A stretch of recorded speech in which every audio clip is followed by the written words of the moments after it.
आप लोग स्टडी कर रहे हैं ना अपना स्टडी मटेरियल? कोई डाउट वगैरह भी हुआ है क्या आप लोग को?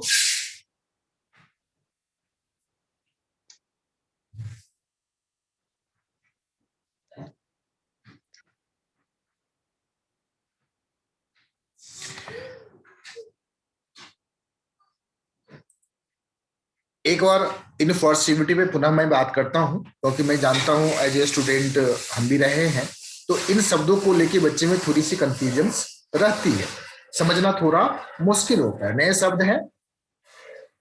अगर हम कोई एग्रीमेंट किया, यहां पे बोल रहा है एग्रीमेंट किया, वह कॉन्ट्रैक्ट बनने के लिए क्या होना चाहिए? Legal obligation gives rise to, ये पूरी शब्द है, gives rise to a legal obligation.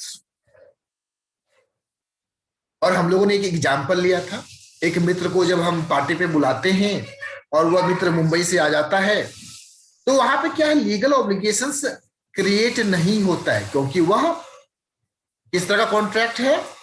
Social contract. और जब भी बच्चों सोशल जो कॉन्ट्रैक्ट होती है, दैट इज नॉट बाइंडिंग। एक नया वर्ड अभी सीखिएगा, बाइंडिंग। बाइंडिंग मतलब, यहां पे मैं लिख रहा हूं binding. Any students, any idea about binding? Binding के बारे में कुछ बताना चाहेंगे आप लोग मेरे को? बाइंडिंग,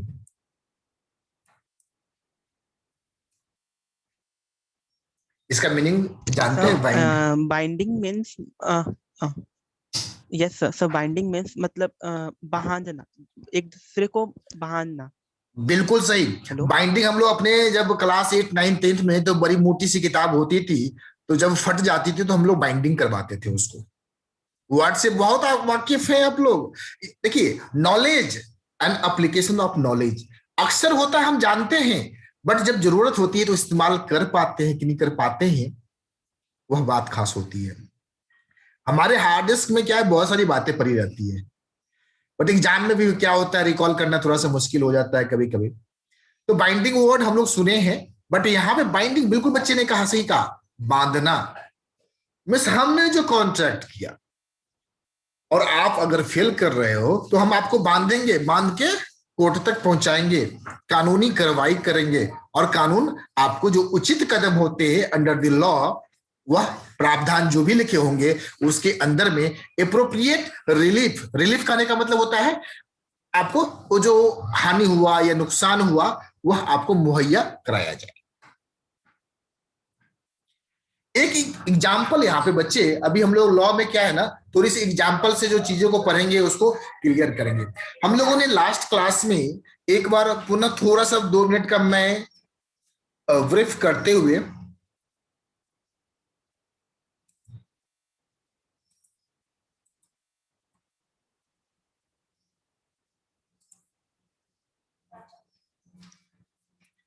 कॉन्ट्रैक्ट क्या था? Agreement plus enforceable. एग्रीमेंट क्या था? Promise and considerations. कंसिडरेशंस अगर नहीं होगा तो वह एग्रीमेंट वैलिड नहीं है। कॉन्ट्रैक्ट होने के लिए एग्रीमेंट प्लस इन्फोर्सेबल चाहिए। अब एग्रीमेंट क्या होता है? तो एग्रीमेंट के अंदर में हम प्रोमिस करते हैं किसी दूसरे के साथ, प्लस उसमें कंसिडरेशंस का होना जरूरी होता है, बदले में कुछ होना चाहिए, तभी वो कॉन्ट्रैक्ट बनेगा। अगर कंसिडरेशंस मिसिंग है, कंसिडरेशंस का मीनिंग हम लोगों ने समझा था हिंदी में प्रतिफल, और इंग्लिश में समझा था समथिंग इन रिटर्न, बदले में कुछ। बस दोनों पार्टी को कुछ ना कुछ मिलना चाहिए, तभी वह कॉन्ट्रैक्ट लीगली इन्फोर्सेबल होगा। अब एक मित्र, मैं सोशल कॉन्ट्रैक्ट पे पुनः आ गया एग्जाम्पल पे, एक मित्र को आप मुंबई से बुलाते हैं दावत पे, वह मित्र आ जाता है, ठीक है, एक मित्र को खर्चा होना था, बट दूसरा मित्र जो आया, यहां पे कंसिडरेशंस का लैकिंग था। प्रोमिस, लास्ट क्लास में हम लोगों ने ऑफर में प्रपोजल के बारे में बात किया था। जब भी किसी को हम कुछ ऑफर देते हैं, मैंने पेंसिल अपनी सेल करने की बात की थी और आपने एक्सेप्ट किया था, तो जैसे ही प्रोमिस एक्सेप्टेंस हो जाता है तो वह एग्रीमेंट का फॉर्म लेता है।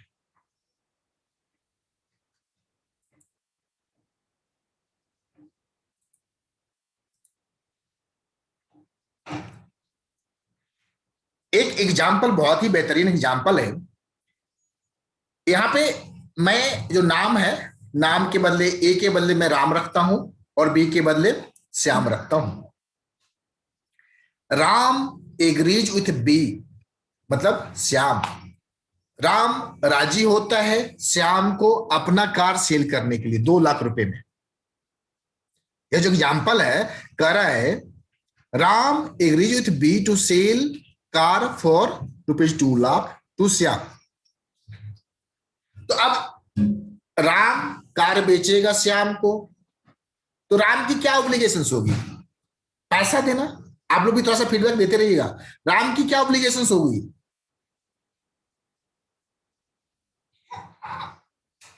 अनम्यूट करके पैसा लेना। नहीं, चलिए आप कितना कंसंट्रेटिव थे यह मैंने चेक किया अभी। लाइन क्या था बच्चों? अगर मैं बीच बीच में थोड़ा सा मैं आपका लेवल चेक करता रहूंगा। यहां पे Ram agrees to sell car. Ram car देगा मेरे भाई, राम के पास कार है, राम पैसा नहीं देगा। तो एकदम प्रेजेंटेटिव रहना है, माइंड एकदम कंसंट्रेटेड रहना है, यहीं पे रहना है। राम अपनी कार बेचने का वादा किसके साथ करता है? श्याम के साथ। तो राम क्या करेगा? राम की क्या ऑब्लिगेशंस है? कार देना। किसको? बी को, मतलब श्याम को। और श्याम की क्या ऑब्लिगेशन होगी? श्याम की क्या ऑब्लिगेशन होगी? पैसा देना। अगर दोनों में से कोई एक पार्टी फेल्स टू परफॉर्म, मान लीजिए राम ने कार दे दिया और श्याम पैसा नहीं देता है टाइम पे, तो लीगल ऑब्लिगेशंस अब क्रिएट हो गया, बाइंडिंग हो गया। अब आप कोर्ट में जा सकते हैं, कह सकते हैं मिलॉर्ड मैंने टाइम पे कार की डिलीवरी दे दी बट मुझे पैसे नहीं मिले। बात समझ में आ रही है ना? यहां पे समझ में आ रहा है कंसिडरेशंस क्या है? एक के लिए, राम के लिए कंसिडरेशंस क्या है? मनी, और श्याम के लिए कार। बात समझ में आ रही है ना? तो B is under an obligations to pay ₹2 lakh to Ram. अब मैं दूसरे एग्जांपल पे बात चलता हूं। आप ही लोगों का एग्जांपल लेता हूं। आपके फादर ने वादा किया, बेटा तुम जब सीए करने जाएगा ना बाहर, तो तुमको महीने का हम 10,000 रुपया देंगे। तुम फाउंडेशन निकाल लेगा तो 15,000 रुपया महीने का देंगे, और तुम रैंक लाएगा तो तुमको तो हम एप्पल का आईफोन दे देंगे। पिताजी ने वादा किया अपने बच्चों से। अब क्या हुआ? बेटा थोड़ा सा कानून पढ़ लिया था, इंडियन कॉन्ट्रैक्ट एक्ट, देखा ये तो ऑब्लिगेशंस है, एक ऑफर है, प्रपोजल है, मैंने तो रैंक ले आया, अब तो मेरे को एप्पल का फोन चाहिए। पिता नहीं दिया तो बच्चे ने कोर्ट के पास चला गया और सूट फाइल कर दिया अपने फादर पे, बोला मुझे तो एप्पल का फोन चाहिए। तो कोर्ट ने कहा भाई यहां पे जो इंटेंशन था लीगल रिलेशनशिप क्रिएट करने का नहीं था। तो ऑलवेज ये बाइंडिंग जो बात था ना, बाइंडिंग का एक वर्ड यूज किया था हमने, तो बाइंडिंग तभी आएगा जब लीगल रिलेशनशिप क्रिएट करने का intention at the time of creating contract होना चाहिए। तो इस तरह के जो कॉन्ट्रैक्ट होते हैं बच्चों, सोशल एग्रीमेंट कहा जाता है, फैमिली। तो यह ऑब्लिगेशन से बाइंडिंग नहीं होता है। क्लियर? कोई डाउट है? आगे बढ़ूं? यस।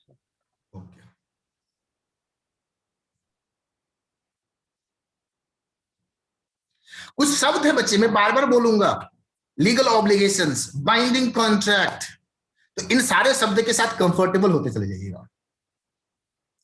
और ये जो लीगल ऑब्लिगेशन मेरे बच्चों क्रिएट होता है, कहां से होता है? एग्रीमेंट बनता है, और वो एग्रीमेंट में कंसिडरेशंस होता है, और कंसिडरेशंस होता है, और जब चेक हो जाता नहीं भाई इन्फोर्सेबल है, लीगली इन्फोर्सेबल है, तो वह कॉन्ट्रैक्ट हो जाता है।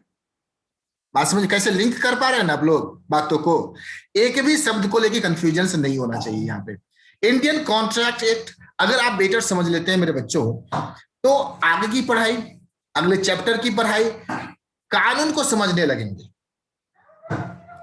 और जब एक बार कानून समझ में आने लगेगा ना, तो आपकी जितनी भी सिलेबस है, मोस्ट ऑफ द सिलेबस में आपका कहीं ना कहीं एक्ट से ही जुड़ा वास्ता होगा। Income tax, GST law, accounting standard, auditing standard, ये सारे क्या है? कानून का शब्द है और इसमें इंटरप्रिटेशंस होना चाहिए। एक मिनट, हेलो, हाँ गुड मॉर्निंग सर। सर मैं अभी तो क्लास ले रहा, मैं तो मना कर दिया था सर, सॉरी सर।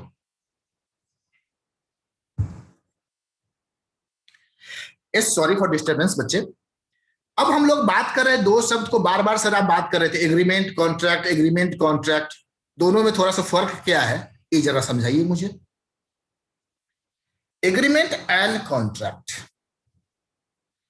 कॉन्ट्रैक्ट होने के लिए एग्रीमेंट का होना प्लस इन्फोर्सिबिलिटी का होना जरूरी है। बट एग्रीमेंट क्या होता है? Promise plus consideration, offer and acceptance से एग्रीमेंट बन जाता है। क्या होता है बच्चे? ऑफर एंड एक्सेप्टेंस से एग्रीमेंट बन जाता है। बट वह एग्रीमेंट कॉन्ट्रैक्ट तभी बनेगा जब वह लीगली इनफोर्सेबल होगा। दोनों में फर्क आ गया ना समझ में? एग्रीमेंट में लीगली इनफोर्सेबल होना कोई जरूरी नहीं है। अरे अभी एग्जांपल दिया ना आईफोन का, अपने पिताजी ने अपने बच्चों से, तो क्या था वहां पे लीगल इंटेंशंस क्रिएट करने का नहीं था, लीगली इन्फोर्सेबल नहीं था, सोशल कॉन्ट्रैक्ट था। इसीलिए दोनों में ये फर्क आया, कॉन्ट्रैक्ट एंड एग्रीमेंट में। तो ये मीनिंग के बात से समझे। दूसरा स्कोप, एग्रीमेंट का जो स्कोप है थोड़ा वाइडर है। क्यों वाइडर है? एक शब्द बोल सकते हैं हम, all contract are agreements, but ये पूछता है आपके एग्जाम में, all contract are agreement but all agreement are not contract. क्योंकि सारे एग्रीमेंट कॉन्ट्रैक्ट नहीं हो सकते हैं, क्योंकि social contract, social obligations contract के दायरे में नहीं आता है। तो लीगल और सोशल, ध्यान से सुनिएगा, स्कोप में एग्रीमेंट में लीगल भी आता है, सोशल भी आ जाता है, बट कॉन्ट्रैक्ट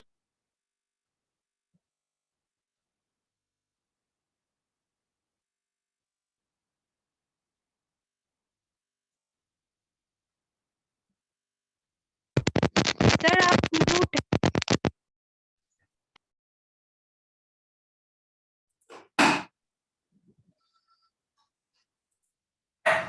एक इनफिनिक्स से कौन इनफिनिक्स से कौन कनेक्ट है? सर वो सलोनी न्यू स्टूडेंट आज अच्छा ठीक है, तो थोड़ा सा इन्हें गाइड कर दीजिएगा, क्योंकि क्या है, हमें तो जैसे ही मैं इन्फिनिक्स को देख रहा हूँ तो मुझे तो डर हुआ कहीं इन्होंने तो वायरस अटैक किया मेरे कंप्यूटर पे।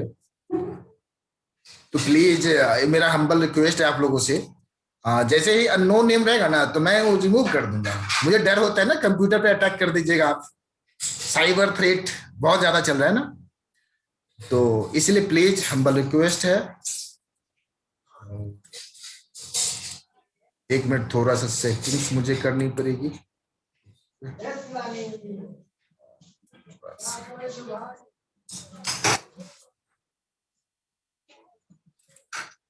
ओके,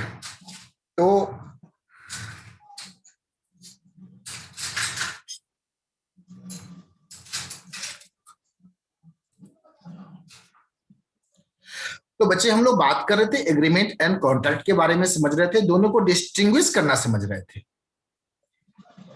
तो लीगल एक बार म्यूट कर लीजिएगा, जो बच्चे अनम्यूट हैं प्लीज म्यूट योरसेल्फ।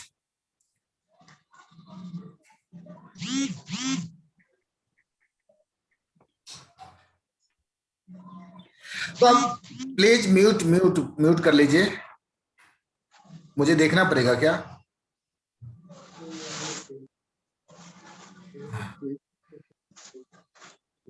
म्यूट ही तो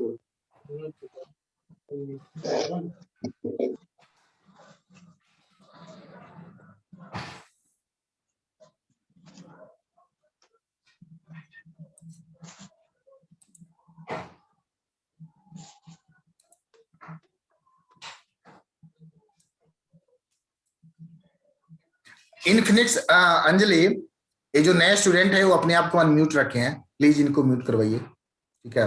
मेरी कान में आवाज आ रही है और मोबाइल से साउंड भी आ रहा है। अंजलि, अब एक बार बच्चे को वीडियो ऑन करवाइए और ऑडियो म्यूट करवाइए।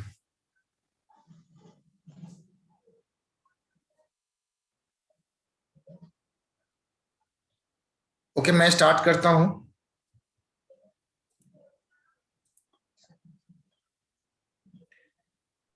तो अपने बच्चे बात कर रहे थे एग्रीमेंट एंड कॉन्ट्रैक्ट के बारे में बात कर रहे थे, दोनों को समझा। एग्रीमेंट में ऑफर इन एक्सेप्टेंस, कॉन्ट्रैक्ट में ऑफर भी होगा, एक्सेप्टेंस भी होगा, लीगल इनफॉर्सिबिलिटी भी होगा। एग्रीमेंट जो होता है वो वाइडर होता है, कॉन्ट्रैक्ट थोड़ा उसे नैरो सेंस में यूज होता है, क्योंकि कॉन्ट्रैक्ट में ओनली जो इनफोर्सेबल ही होगा उसी को हम लोग कॉन्ट्रैक्ट कर। लीगल ऑब्लिगेशंस, एग्रीमेंट के अंदर में लीगल ऑब्लिगेशंस क्रिएट भी हो सकता है, नहीं भी हो सकता है। क्रिएट होगा कब कब? जब इंटेंशंस लीगली बाइंडिंग करने का है। बट कॉन्ट्रैक्ट में contract always legal obligations create करेगा, contract always legal obligations create करेगा and certain rights to every party. वो एग्जांपल को याद करो। अंजलि क्या हुआ यार, म्यूट नहीं किया अभी तक, म्यूट आवाज आ रही है मेरे को। देखो हम रिमूव कर देंगे बच्चे को तो हम। अंजलि रेस्पॉन्ड।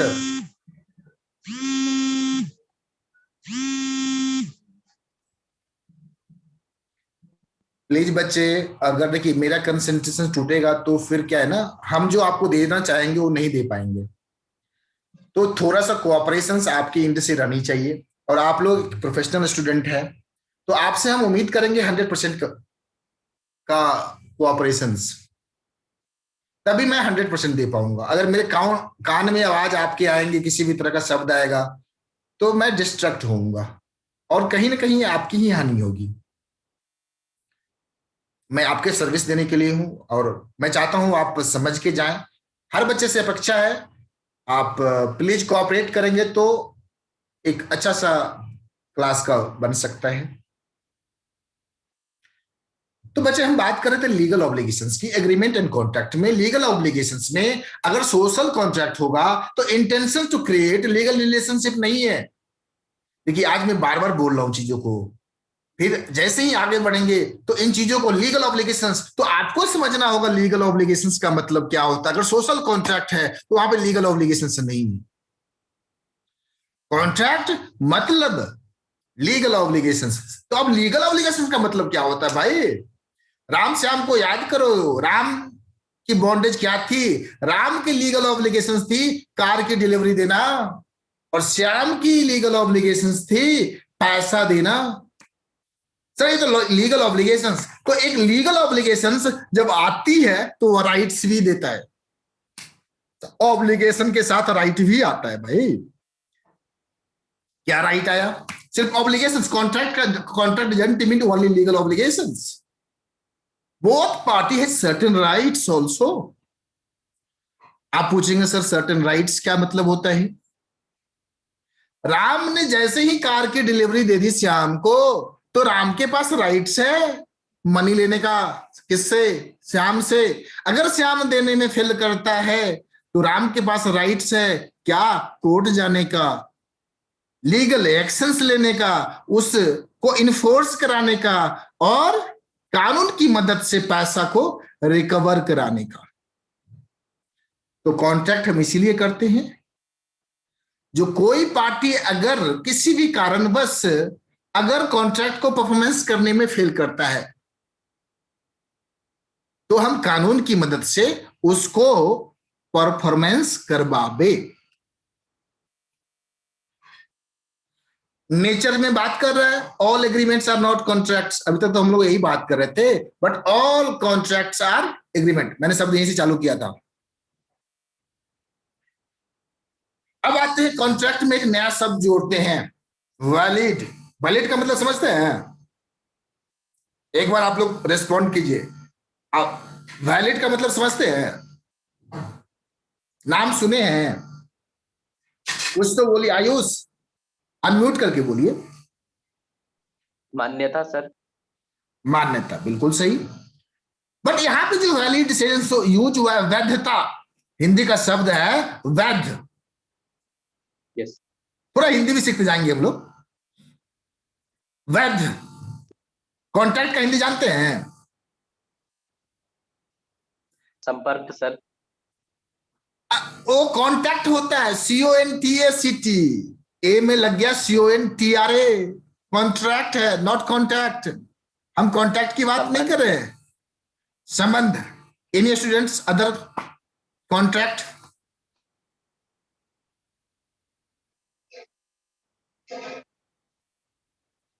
बताइए बताइए बच्चों, आप लोग। अनुबंध। अनुबंध। अरे बच्चा, कहां से देख के बोल रहा है तुम? कहीं से नहीं सर, सोच रहे थे। अच्छा, सोच रहा था। कॉन्ट्रैक्ट का मतलब हिंदी में सुन लो, अनुबंध, संविदा। कॉन्ट्रैक्ट का मतलब अनुबंध, संविदा। और एग्रीमेंट मतलब, अब हिंदी में थोड़ा सा। अच्छा, सारे बच्चे इंग्लिश मीडियम के हैं? नसरम बिहार बोर्ड है। अच्छा, तुम बिहार बोर्ड है। अच्छा, इसलिए हिंदी का शब्द उठाया। और बच्चे बिहार हिंदी मीडियम, कोई बच्चे? सारे बच्चे इंग्लिश मीडियम। अच्छा, नहीं हिंदी मीडियम कोई हाथ उठाइए ना थोड़ा सा।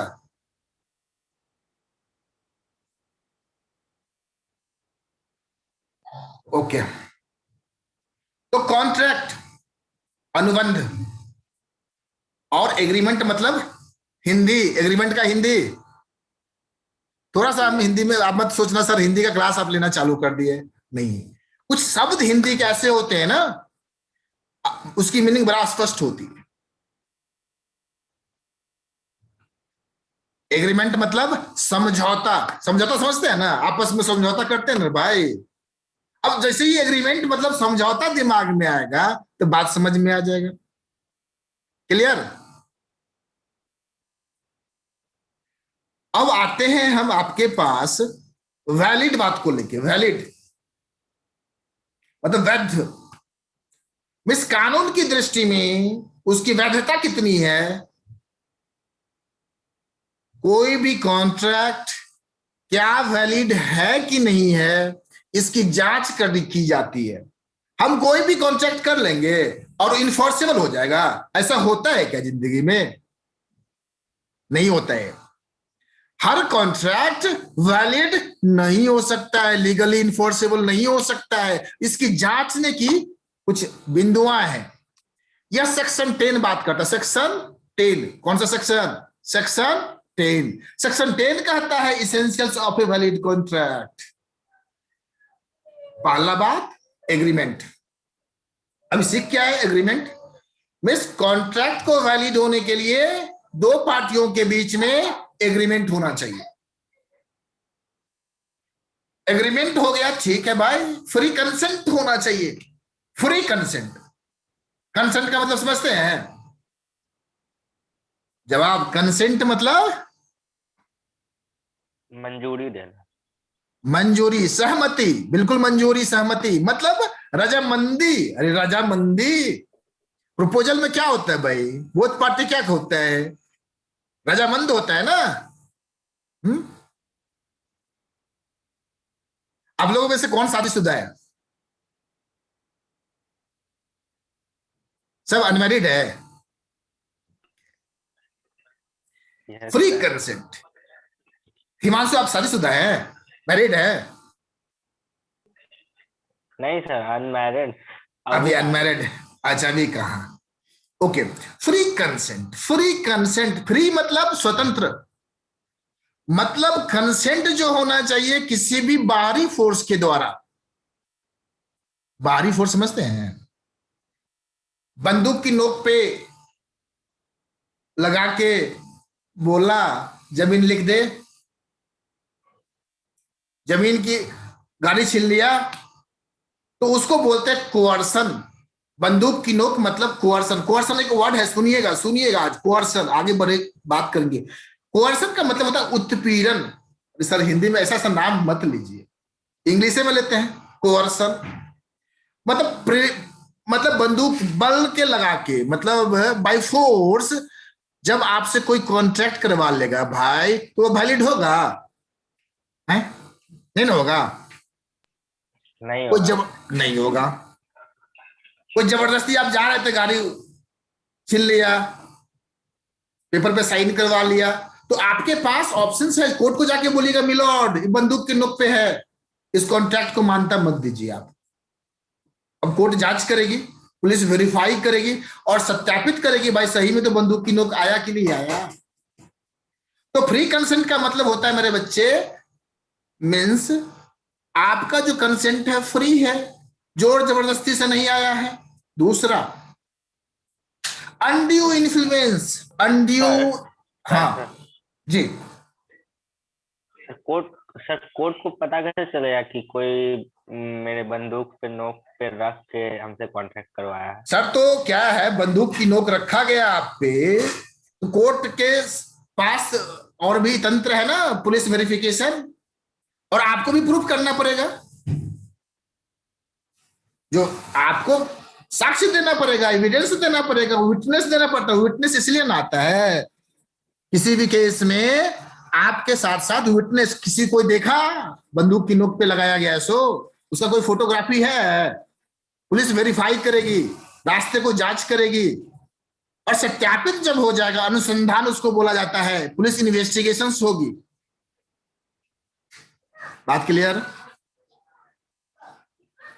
यस। फ्री कंसेंट, पहला मैंने बात किया कोअर्सन, मतलब बंदूक की नोक, जोर जबरदस्ती, बाय फोर्स। दूसरा मैं बात कर रहा था अनड्यू इन्फ्लुएंस। सर ऐसा वर्ड है अनड्यू इन्फ्लुएंस। अनड्यू मतलब होता है अनुचित, अनड्यू मतलब जो उचित नहीं हो, अनुचित। इन्फ्लुएंस मतलब प्रभावित करना किसी को, अनुचित तरीके से, सही तरीके से नहीं प्रभावित करके। अब एक एग्जाम्पल लेते हैं, कौन अनड्यू इन्फ्लुएंस कर सकता है?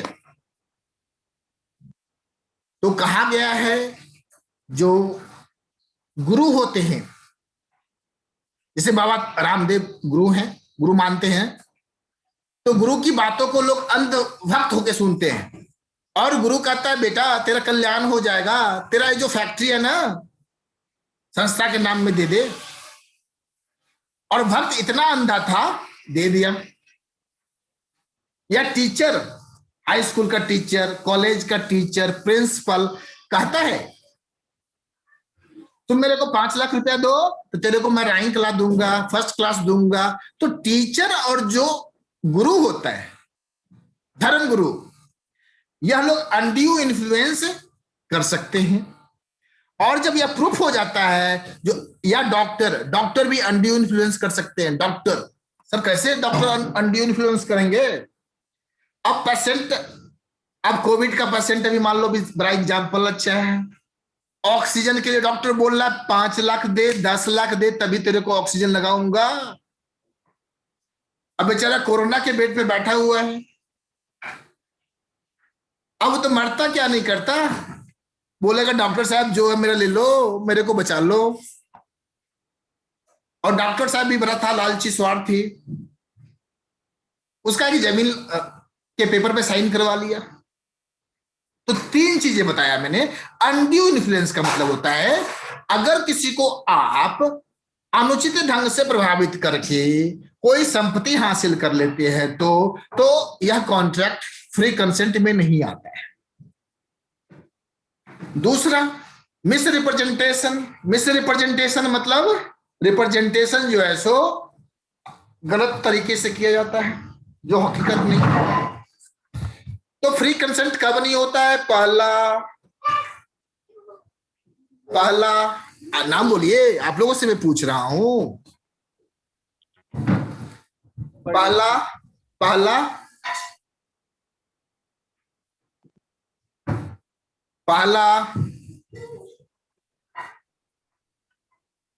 कोअर्सन। एकदम गुड, एकदम फीडबैक होना चाहिए, इमीडिएट फीडबैक होना चाहिए। बच्चे एक्टिव रहिए।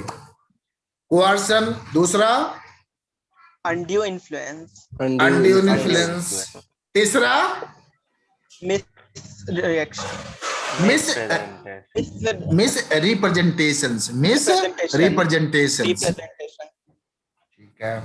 चौथा मिस्टेक, मिस्टेक। पांचवा बताइए। अरे वाह, लेकिन ये तो हम बोले नहीं, ये तो आप लोग अपने हाँ, मैं तो अभी तक बोला नहीं हूं ना। सब फ्रॉड शब्द मैं यूज ही नहीं किया था भाई। फ्रॉड के बारे में कौन बोले, कौन नाम लिए हैं? मतलब किताब खोल के देख के बोल रहे हैं? नहीं, हम जो जितना बात करें, जितना भी रखें आपके पास उतना ही बात करना है। फ्रॉड के बारे में मैंने बात ही नहीं किया। फ्रॉड ऐसे भी आप लोगों को क्या समझाना। फ्रॉड आजकल के स्टूडेंट तो एग्जाम में फ्रॉड करते हैं ना, चीटिंग, मास्टर जी को धोखा देते हैं ना। जैसे अभी आप भी फ्रॉड किए मेरे साथ। किताब हम पूछ रहे हैं आपको मन से बताने के लिए, आपके दिमाग के अंदर जितना है वो शेयर कीजिए हमको, ठीक है। तो फ्रॉड, तो फ्री कंसेंट वहां नहीं होता है। मतलब आप कंसेंट फ्री नहीं।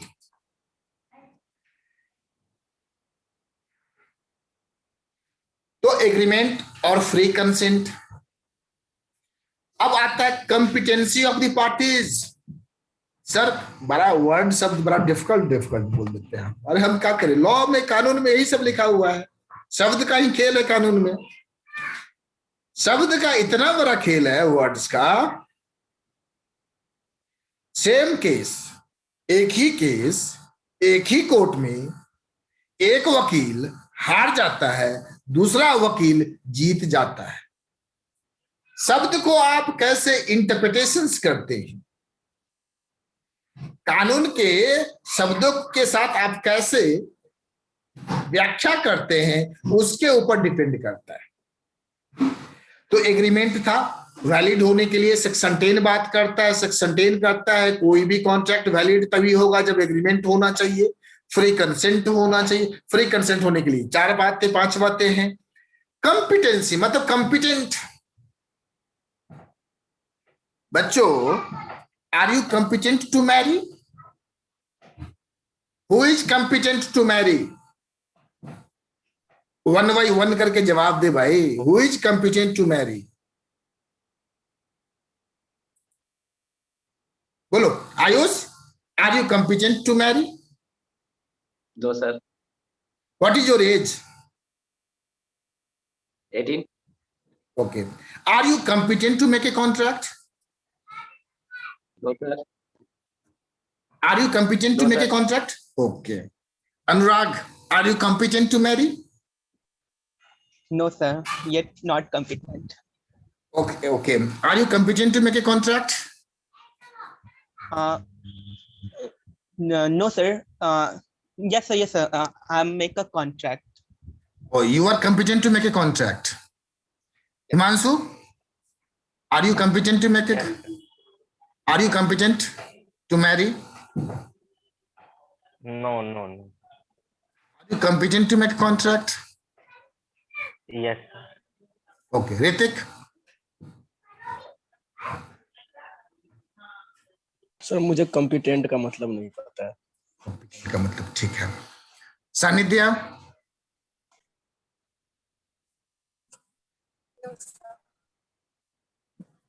your sound is not audible. Are you competent to make a contract? No, sir. Okay. What is your age? 16. 16. Okay. Rahul Gautam, are you competent to make a contract? No, sir. Because I am underage. What is your age?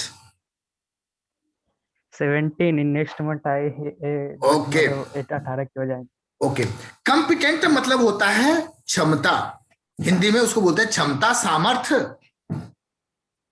कानून कहता है only the persons who have attend the age of 18 years, जिसने भी 18 साल की उम्र को पूरा कर ली है, मतलब 17 को पूरा बिता के 18 में इन कर गया है, एक दिन भी 18 में इन कर गया है, he is competent to make a contract.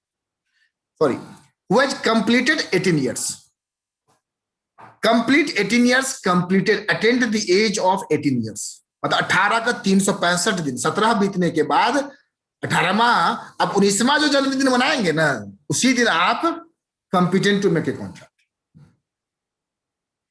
Sir वो और सवाल आप पूछ रहे थे बार बार, are you competent to marry, अक्सर बच्चे ने कहा नो, तो उसका एज क्या होता है, उसका भी कोई एज है क्या? 21। बिल्कुल सही, बिल्कुल सही, 21। एंड फॉर गर्ल्स 18 है। बिल्कुल सही। तो सानिध्य, आपका नेटवर्क मुझे लगता है थोड़ा कमजोर है, वीक है। आपकी इधर कौन सा, एयरटेल है या रिलायंस जियो? आइडिया है। नहीं, आप नेटवर्क को थोड़ा सा चेक कीजिए, क्योंकि अगर आपकी आवाज अगर इतनी क्रैम्प होके आ रही है तो कहीं ना कहीं मेरी भी आवाज आपको सुनने में कठिनाई हो रही होगी, स्पष्ट नहीं सुन पा रहे होंगे। आप सुन रहे हैं मेरे को स्पष्ट? अच्छा, ओके ओके। तो हम लोग कॉम्पिटेंसी ऑफ द पार्टीज के बारे में बात करा, तो पहला बात आप लोगों ने सीखा, आप लोगों ने नहीं बताया, आप लोग मतलब कानून तो आधा आप लोग जान रहे हैं, हमको करना क्या है ना, बस उसको थोड़ा सा जगा देना है। तो पहला बात बोलता है who is competent, means who has attend the age of 18 years, पहली बात। दूसरा बात, साउंड माइंड का होना चाहिए। क्या होना चाहिए? Sound mind. ऋतिक, कॉम्पिटेंट का मतलब समझ गए ना? Yes sir. ओके, तो पहला बात मैंने कहा 18 साल पूरा होना चाहिए। दूसरी बात मैं कहा साउंड माइंड होना चाहिए। साउंड माइंड का मतलब समझते हैं? Yes sir. मिस दिमागी हालात, दिमागी हालात बिल्कुल सही होनी चाहिए। क्या होना चाहिए? मतलब नॉर्मल बिहेवियर होना चाहिए भाई, अब नॉर्मल बिहेवियर नहीं होना चाहिए। अब 21 हुआ नहीं और अभी हिमांशु जाके अपने पापा को बोलता है, पापा अब तो मेरे को, मैं तो बड़ा हो गया हूं, अब मेरे को शादी करा दो। क्या बिहेवियर है? मतलब साउंड माइंड नहीं है बच्चा, बच्चा कानून पढ़ रहा है, पता होना चाहिए 21 साल के बाद जाके फिर एप्लीकेशन दे सकते हो फादर के पास, अब मैं बड़ा हो गया हूं, मैं शादी कर सकता। तो पहली बात मैं बात कर रहा था 18 साल का उम्र, कॉन्ट्रैक्ट करने के लिए, शादी करने के लिए नहीं है। ये मत सोच लेना शादी करने के लिए 18 साल, शादी के लिए तो 21 है बच्चा। दूसरा साउंड माइंड। तीसरा ड्रंकन कंडीशंस में आप अगर हैं तो कॉन्ट्रैक्ट नहीं कर सकते। सर ड्रंकन कंडीशंस क्या होता है? ड्रंकन, शराबी का नाम सुने ना, जब आप इतना पी लिए हैं आप उचित अनुचित में फर्क नहीं कर सकते, क्या अच्छा क्या बुरा आप सोच नहीं सकते। तो पहला क्या था? 18 साल। दूसरा साउंड माइंड। तीसरा ड्रंकन कंडीशंस। और भी बचा हुआ है सर? हाँ, एक और है। चौथा, आप दिवालियापन घोषित नहीं हुए हैं। अगर आप इंसॉल्वेंट हो गए, डिक्लेयर टू बी इंसॉल्वेंट, तो up to the 5 years you can not make a contract. बात समझ में आ रही है ना?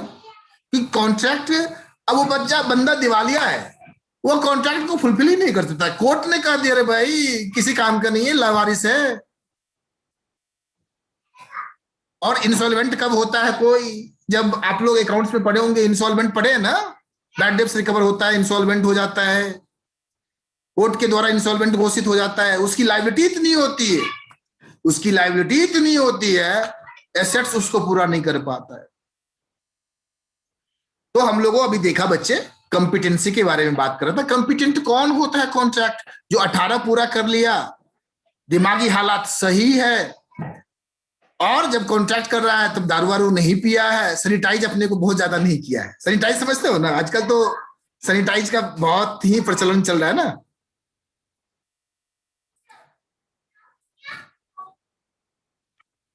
तो सेक्शन 10 को हम रिकॉल करते हैं। सेक्शन 10 को रिकॉल करने के बाद सेक्शन 10 कहता है वैलिड कॉन्ट्रैक्ट होने के लिए एग्रीमेंट होना चाहिए, फ्री कंसेंट होना चाहिए, कंपिटेंसी होना चाहिए, कंपिटेंट होना चाहिए। कंपिटेंट होने के लिए क्या बात है, वही 2-4 बात बोल रही। फ्री कंसेंट में मैंने वो सारे बात बोले ना, कोअर्सन, अनड्यू इन्फ्लुएंस, फ्रॉड, मिसरिप्रेजेंटेशंस, मिस्टेक, ये याद रखना है।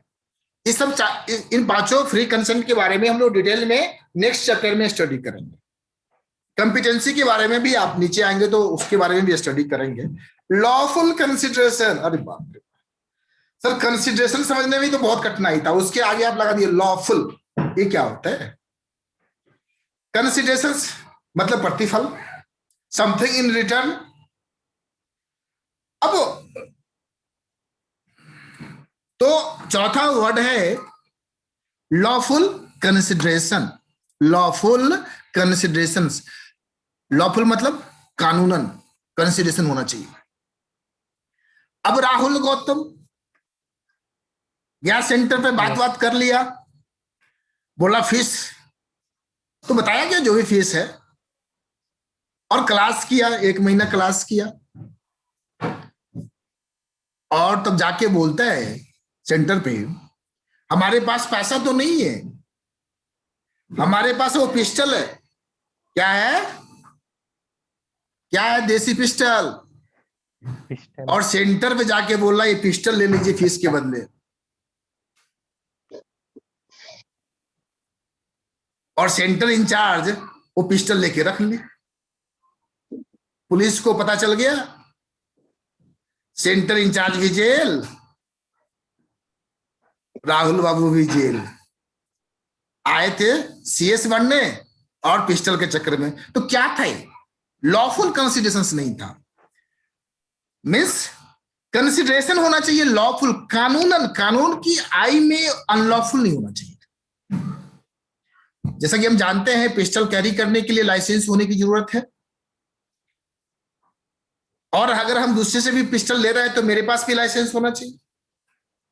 खरीद बेचने का भी लाइसेंस होना चाहिए, होल्ड करने का भी लाइसेंस होना चाहिए।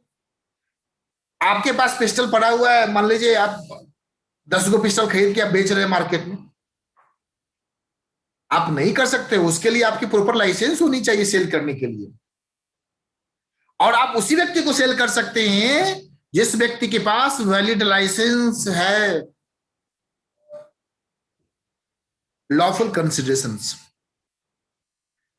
और भी चीजें हैं। वैश्य वृत्ति कानून की आई में वह भी प्रोहिबिटेड है। और आगे बढ़ते हैं,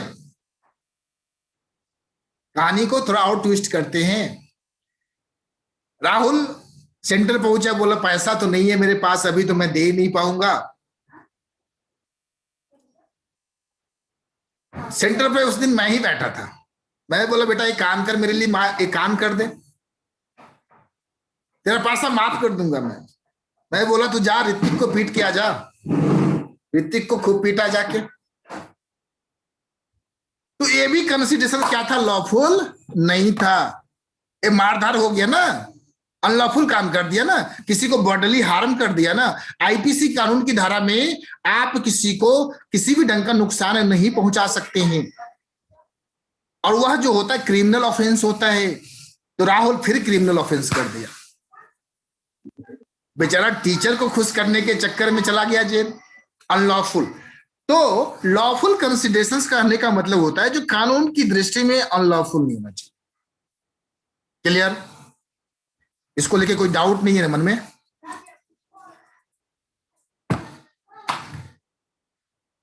अब आते हैं लीगल ऑब्जेक्ट। ऑब्जेक्ट का मतलब समझते हैं? Object, legal object.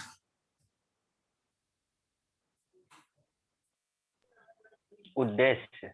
एकदम बिल्कुल सही, उद्देश्य, पर्पस। मिस्टर हम जो एग्रीमेंट कर रहे हैं उसका पर्पस क्या है?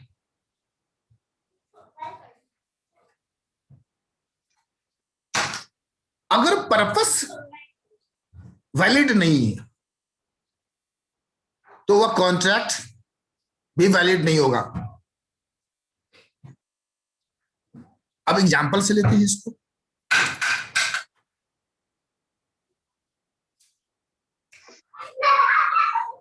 हिमांशु अनुराग के साथ एक कॉन्ट्रैक्ट करता है स्मगलिंग करने का। क्या करने का? स्मगलिंग। किस बात का? AK-47 का। अनुराग देखो दाढ़ी वाड़ी बना के रखा है दोनों, AK-47 का धंधा करेगा।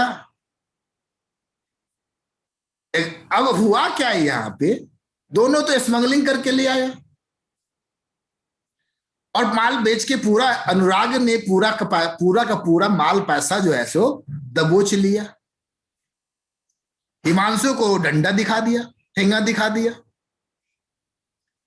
बेचारा हिमांशु थोड़ा बहुत इंडियन कॉन्ट्रैक्ट पढ़ा था, बोला यार कॉन्ट्रैक्ट है भाई, एकदम पेपर पे 1000 के स्टैम्प पेपर पे दोनों ने कॉन्ट्रैक्ट बनाया। और हिमांशु दौरा दौरा कोर्ट के पास गया, बोला मिलॉर्ड अनुराग ने तो मेरे साथ चीटिंग किया है, देखिए कॉन्ट्रैक्ट। हम लोगों ने AK-47 का धंधा किया, इतना का मुनाफा हुआ और सारा का सारा पैसा लेकर अनुराग बैठ गया। तो कोर्ट तो पहले हिमांशु को पहले अंदर कराया, बोला सर हमने क्या किया, अनुराग ने तो मेरा सारा पैसा मार लिया, आप मेरे को क्यों अंदर कर रहे हैं? तो कोर्ट बोला बेटा तू जो किया है ना, तेरा जो ऑब्जेक्ट था लॉफुल नहीं था। आईपीसी मतलब इंडियन पेनल कोड के प्रोविजंस को वायलेट कर रहा है। मिस कॉन्ट्रैक्ट होने के लिए भी अगर भारत के किसी भी संविधान का या भारत के किसी भी कानून का अगर वायलेशन होता है तो ऑब्जेक्ट कहा जाएगा लॉफुल नहीं है। मैं अप्रोच कर पाया, समझा पाया आप लोगों को लॉफुल ऑब्जेक्ट का मतलब समझ पाए आप लोग? तो अभी तक हम लोगों ने बच्चे बात किया agreement, pre consent, capacity, competency of the parties, lawful considerations, legal object, और कुछ ऐसी बातें हैं not expressly declared to be void। कुछ ऐसे बच्चों शांत रहो, कुछ ऐसे जो कॉन्ट्रैक्ट हैं या कुछ चीजें हैं जो एकदम एक्सप्रेसली void है। सेक्शन 24 to 30 तक लिखा हुआ है, वो हम लोग अभी के 4-5 क्लास बाद उन चीजों पे पहुंचेंगे। एक एग्जांपल देते हैं किस तरह का कॉन्ट्रैक्ट। आप किसी के बिजनेस को आप किसी के साथ कॉन्ट्रैक्ट करते हैं और कहते हैं जो तुमको शादी नहीं करना है, अगर तुम शादी नहीं करोगे तो तुमको हम 5 करोड़ रुपया देंगे। ऋतिक ने अनुराग के साथ कहा भाई तू शादी नहीं करेगा तेरे को 5 करोड़ देंगे। आप किसी को कानूनन शादी करने से नहीं रोक सकते हैं। Everyone has the right to marry. तो इन सेक्शन में ये बात लिखा हुआ है, अगर कोई contract expressly declare to be void लिखा हुआ है या किसी को बिजनेस करने से आप रोकते हैं, कॉन्ट्रैक्ट करते हैं जो तुमको हम 2 करोड़ देंगे, तुम बिजनेस मत करो, घर में पड़े रहो, तो इस तरह के जो एग्रीमेंट होंगे वह वॉइड होंगे।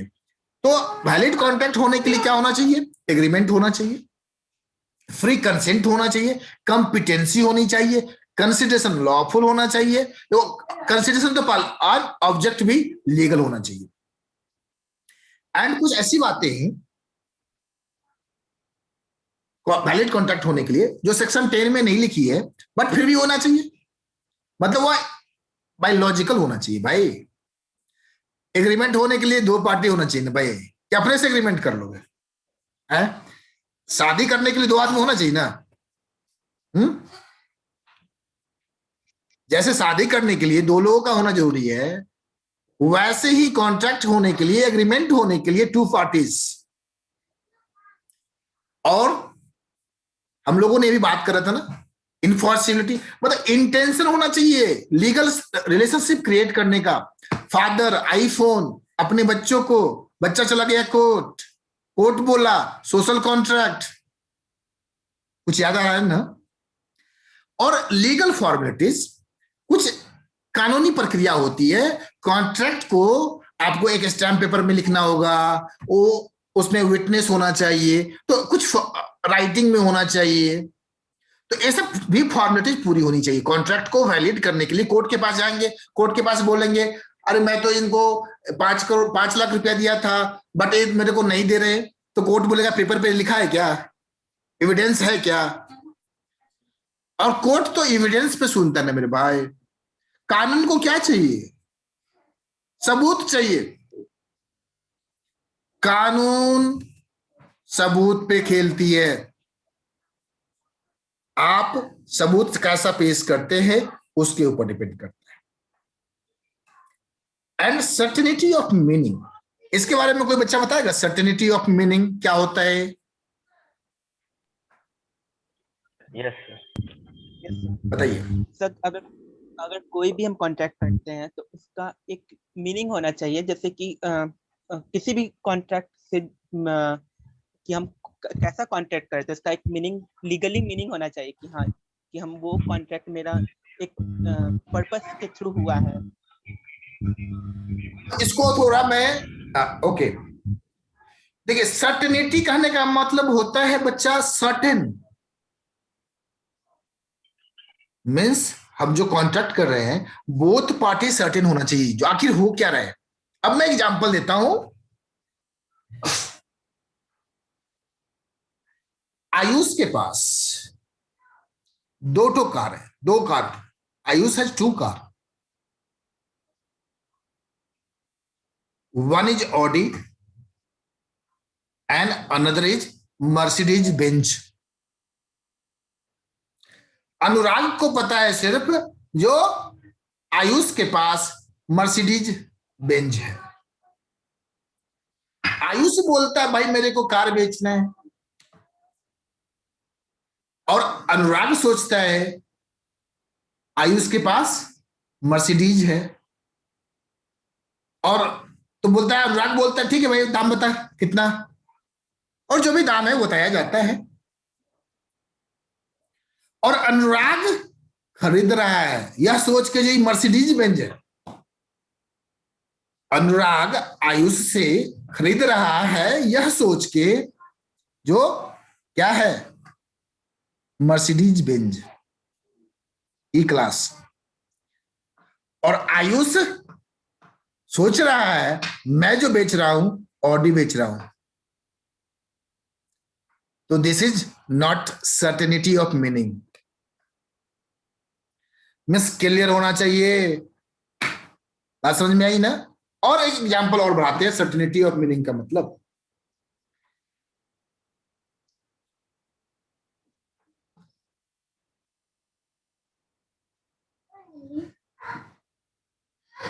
राहुल गौतम किराने का दुकान खोल के बैठा है। ऋतिक जाता है और बोलता है भाई मेरे को तेल चाहिए। क्या चाहिए? ऑयल चाहिए। और राहुल जो है सो किरासन का तेल थमा देता है उसके हाथ में, लेकिन ऋतिक को चाहिए था मस्टर्ड ऑयल। तो अगर एग्रीमेंट में लिखा हुआ है ओनली ऑयल और meaning is not clear which oil है, यार बहुत सारा ऑयल है, तो कॉन्ट्रैक्ट क्या होगा? वैलिड नहीं होगा, क्योंकि वहां पे मीनिंग जो है सो सर्टेन नहीं है। हाँ, लेकिन यदि देखिए कानून में लेकिन यदि होता है, इफ लिखा रहेगा, बट लिखा रहेगा, हाउ एवर लिखा रहेगा। कानून के पन्ने में पहला एक प्रोविजंस होता है, फिर उसके आगे लिखा रहता है इफ, हाउएवर, मोरओवर, ऑल्दो। ये सारे पे बात करेंगे, आगे बात करेंगे, पर बताया हूं अगर इफ, अभी मैं इफ लगा दिया हूं इसलिए इफ के बारे में बता। अगर इफ राहुल जो है सो सिर्फ और सिर्फ केरोसिन ऑयल ही बेचता है, तो अगर ऑयल भी लिखा हुआ है तो चलेगा। दम बोर्ड पे क्लियरली लिखा हुआ है Rahul Gautam kerosene oil supplier,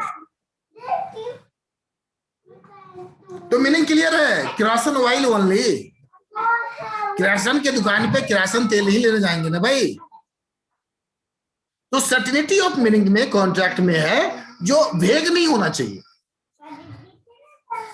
vague मतलब अस्पष्ट नहीं होना चाहिए, मीनिंग क्लियर होनी चाहिए, बोथ पार्टी क्या खरीद रहा है, क्या बेच रहा है, कॉन्ट्रैक्ट किस वास्ते हो रहा है, यह बातें स्पष्ट होनी चाहिए।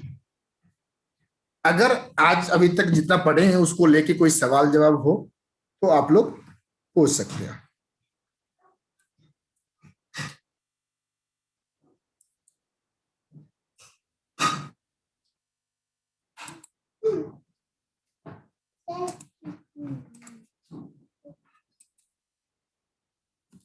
पूछिए, कुछ भी पूछना है।